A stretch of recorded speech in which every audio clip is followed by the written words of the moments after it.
YouTube, what's going on? Your boy Young Mustard is back with another video, and man, oh man, we are back to discuss some more playoff basketball. Now, I think it's pretty safe to say that a lot of perspectives have been changed on players and teams and organizations, and a lot of things about the NBA this playoffs based off of just the first round. So it is clear that this playoffs have already superseded last year's, because last year's was just so disappointing and so boring, and I'm so glad this year's is better. But man, we have learned so much about either its players, teams, organizations, franchises, legacies. We've learned so much, and in this video we're going to talk about the 5 biggest takeaways from the first round of the playoffs. So stay tuned. Let's get into the first takeaway. Now, the first thing I want to talk about has to be Cleveland, because let's just get this out the way. Cleveland is as vulnerable as it has ever been. I mean, Jesus Christ, with role players like Jordan Clarkson, Rodney Hood, Larry Nance, and George Hill going cold and hot every 2 seconds. I mean, Jesus Christ, the only word we can describe this team and organization really as is inconsistent, because LeBron has been the only thing keeping this team afloat, and man, oh man, they are hanging by a thread every single game. This team literally could have been down 3-1 when they were tied 3-3. It is that crazy how this team works and how they hang on. And it's really just one thing, LeBron James, which leads into takeaway number 2, because I'm not going to spend too much time on this.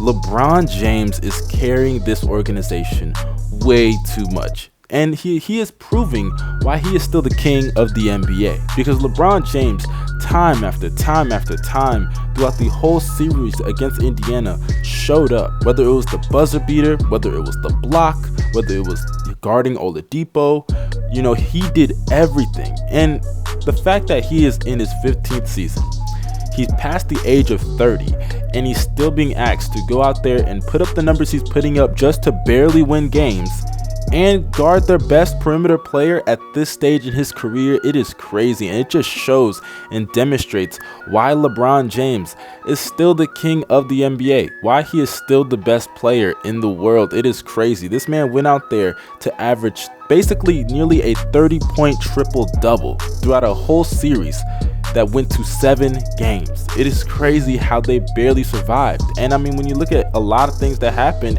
he did get away with a goaltend. Victor Oladipo did miss an open 3 at the end of one game. I mean, a lot of things could have tilted the Cavs' favor. And it is crazy that over the past 15 years, this organization has basically held onto the thread known as LeBron James. And LeBron is proving not only why he is the best player in the world, but he is proving why he is one of the greatest players ever. And there's really only one guy that can stand and say he's greater than LeBron James, and that's Michael Jordan. And LeBron is proving that this series. Now, the Milwaukee Bucks, I really don't know what to say about this team, because this team had a prime opportunity to win this series. This series, realistically speaking, should have been over in 6 or 5 games. There is no need for this series to even go to 7 games when they don't have Kyrie and Gordon Hayward. And I mean, Marcus Smart was out for, I believe, the first 2 games, and they lost those first 2 games. It's crazy how many injuries the Celtics were dealing with and how out-coached the Bucks were. I mean, the Bucks, I don't understand why they are just so bad. I mean, the thing is, I understand Jabari was out for a lot of the season. I understand that, you know, the coaching wasn't that great. But these defensive pieces on this team, such as Chris Middleton, Eric Bledsoe, Giannis, Thon Maker has length. This team got length. Malcolm Brogdon, Dellavedova. The fact that defensively they are as bad as they are, it is just ridiculous. And I hate to say it because I love Giannis Antetokounmpo, but if he can't get out the first round of the playoffs, I cannot label him a top 5 player in the NBA. Even though he's not there right now as it is, even if he did win the first round, I just can't label him a top 5 player ever, because if he never can excel beyond the first round. I don't care if you win an MVP. I don't care if you make All-NBAs. I don't care if you make All-Star appearances. I can't put you above players like LeBron, KD, Steph, even Harden, Anthony Davis, even Russell Westbrook. And in my opinion, what makes it worse for Giannis is that you have players that have just gotten to the NBA, such as Donovan Mitchell, Ben Simmons, even Jason Tatum and Jaylen Brown if you want to throw them in there. They have had more playoff success in their careers than Giannis has. And what's crazy is that Giannis took about 5-6 years to get here to this point.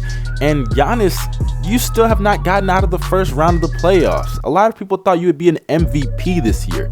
A lot of people put a lot of stock in that Giannis for MVP thing.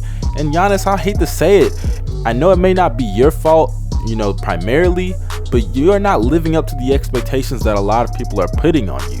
And I hate to say it, but if the Bucks cannot get this together, get a good coach, get some pieces that are more consistent on the roster, they're going to struggle, because this team, man, they have failed to live up to all expectations, losing in the first round to the Boston Celtics without Kyrie or Gordon Hayward.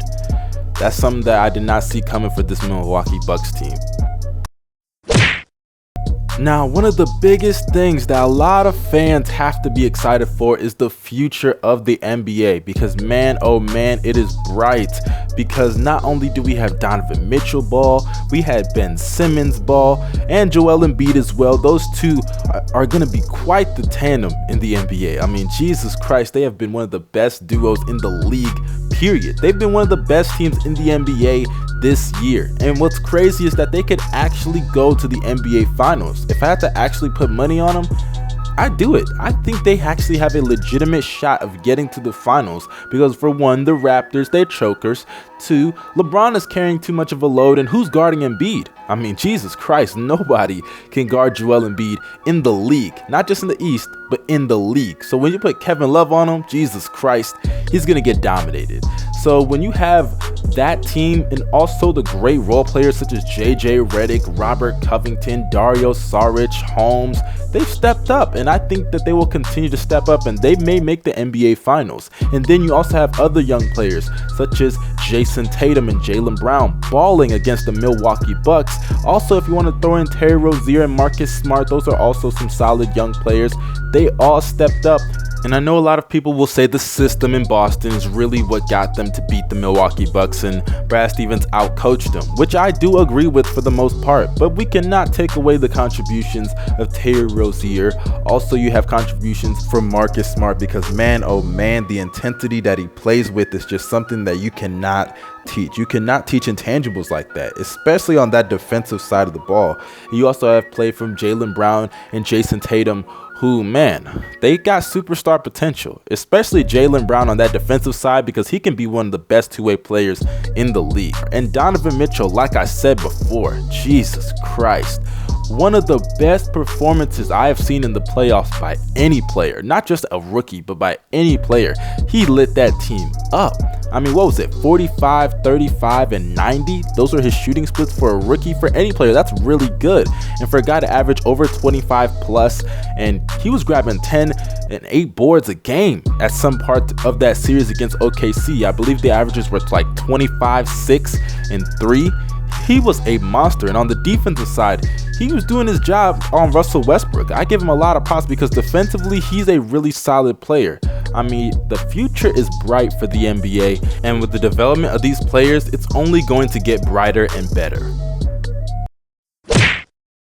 The biggest takeaway that I think us as fans have to take away from the first round of the playoffs has to be the rankings of these players, because so many players went up and so many players went down. For starters, you got Damian Lillard, who definitely went down in the rankings. I don't think he's a top 5 point guard anymore in this league, when he has consistently just underperformed, getting swept in the first round by the 6th-seeded New Orleans Pelicans without Boogie Cousins.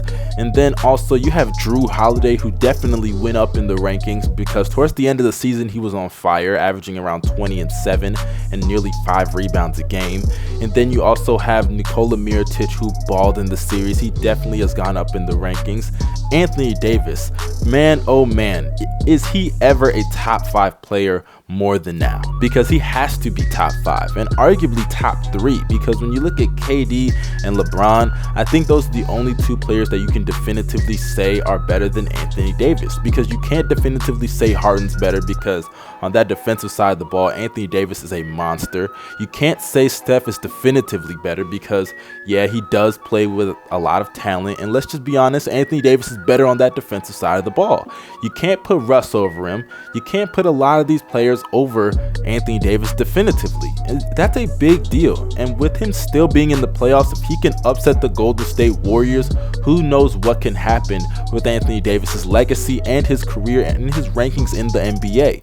And then you also have players such as Donovan Mitchell balling on the Thunder like he's Kobe. I mean, these guys have literally just exploded in the first round of the playoffs and had some of the best performances that we've ever seen from rookies.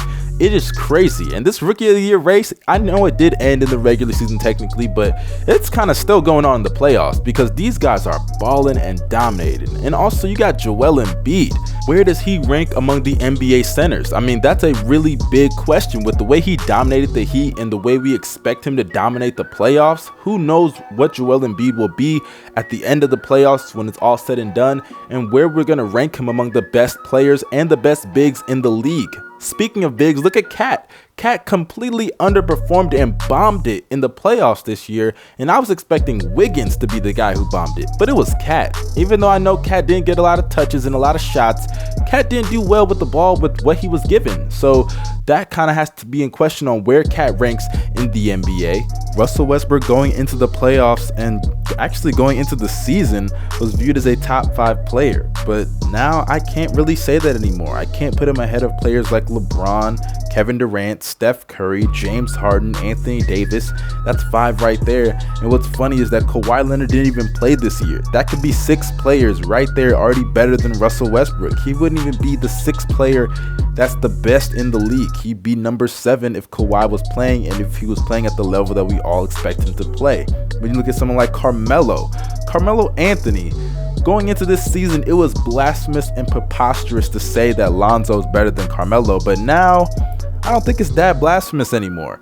And look at Paul George. Paul George, what is he right now? Really, what can we say about Paul George? He's not top 10, because a lot of people back in the day, in his Pacer days, when he was coming up with Roy Hibbert, Granger, and the crew, a lot of people thought he was going to be a top 10 player. Some people thought he already was a top 10 player at that point in time. Then, you know, he's struggling in Indiana. Then he goes to OKC, and we already admit that he's a second option. Back then, we thought he could have been the first option on a championship team, but we've willingly admitted that he's a second option now, and he blows it up in OKC. Inconsistency. He'll have nights where he goes 1 for 7, then he'll have nights where he goes 14 for 15, then the next night 0 for 10. I mean, the inconsistencies of Paul George have definitely declined him in the rankings of the best players in the league. And it sucks, because just a few years ago he was battling it out with LeBron James in the Eastern Conference Finals, and we all thought that Paul George was the next big thing. You also have a guy like Victor Oladipo, man. Oladipo, I understand he struggled in that series from time to time, but when you're getting doubled and tripled, this is the first time in his career he's getting doubled and tripled in the playoffs, and I don't think he responded pretty well for someone that, you know, it's his first time. You have to understand it's his first time leading a team in the playoffs, and he took the Cavs to 7 games, and not just him. You have Bogdanovich, Lance Stevenson's antics. You have a lot of parts on this team. You have Sabonis and Turner, Thaddeus Young. Everyone on the Pacers team stepped up. And last but not least, you have LeBron freaking James. Man, oh man. He's clearly the best player in the league. He's clearly a Mount Rushmore player. He's clearly top 5 all time, one of the greatest playoff performers in NBA history, one of the most clutch players not only in the league but in NBA history. It's because he has been clutch basically since the day he's gotten into the league. I understand he's choked some big games, but every great player throughout history chokes. No one is 6-0, okay? No one will probably ever be 6-0 in terms of, you know, being the main guy on the team. No one will probably ever do that. So we have to stop holding LeBron accountable to being 6-0, holding LeBron accountable to 2011 every single time he does something good. Oh, but 2011. LeBron's a great player regardless. He's clutch. He's top 5 all time. And honestly, the only player I think you would have common sense to put above him is Michael Jeffrey Jordan. So this is your boy Young Mustard signing out. Make sure you follow me on Twitter, follow me on Instagram, and add me on Snapchat. Follow me on Twitch as well. The links for that will be down below. Subscribe if you're new and hit the bell next to my name to be notified. This is your boy Young Mustard signing out. Drop a like and comment. We out. Peace. I woke up Chris Breezy. Oh my God, I'm the man. I'm so fly and I can dance. There's tattoos on my neck. I just FaceTime Kanye. I told him I'm his biggest fan, yeah. Got all these hoes in my DM. Yeah, I do. Hold up. Holy shit, I got a kid.